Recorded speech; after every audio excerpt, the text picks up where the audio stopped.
Ya pemirsa, pemerintah Kota Tangerang, Banten menggelar apel kesiapsiagaan bencana hidrometeorologi di kawasan Danau Cipondoh Rabu 10 Desember.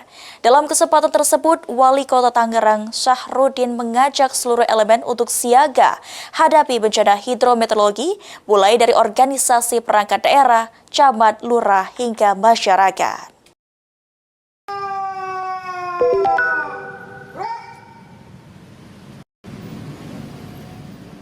Pemerintah Kota Tangerang, Banten bersama jajaran Forkopimda dan instansi terkait menggelar apel siaga bencana hidrometeorologi di kawasan Danau Cipondoh, Kota Tangerang, Rabu 10 Desember. Apel tersebut dihadiri ratusan personel gabungan dari sejumlah instansi seperti TNI Polri, BPBD, dan lembaga terkait yang tergabung dalam Satgas Siaga Bencana Pemkot Tangerang. Wali Kota Tangerang, Syahruddin, menjelaskan kegiatan tersebut digelar untuk menindaklanjuti keputusan Pemkot Tangerang yang telah menetapkan status siaga bencana hidrometeorologi mengingat cuaca ekstrim yang terus terjadi belakangan ini. Ya mudah-mudahan dengan kesiapsiagaan kita ini kita juga tidak terjadi bencana di Kota Tangerang.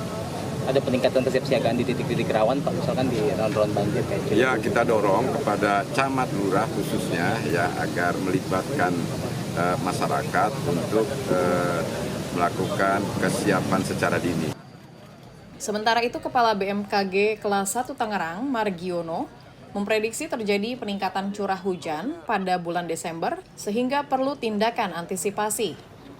Dan diperkirakan tingkat curah hujan di dalam akhir bulan Desember ini sampai awal tahun 2026 dan mungkin sampai sekitar Maret itu tingkat intensitas curah hujannya akan semakin meningkat.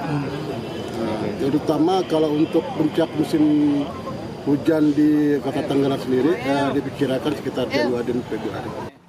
Dalam kegiatan ini, Syahruddin turut mengecek peralatan personel gabungan, termasuk melihat langkah petugas dalam melakukan penyelamatan korban bencana hidrometeorologi di Kota Tangerang. Dari Kota Tangerang, Banten, Agung Andika Indrawan, Kantor Berita Antara, mewartakan.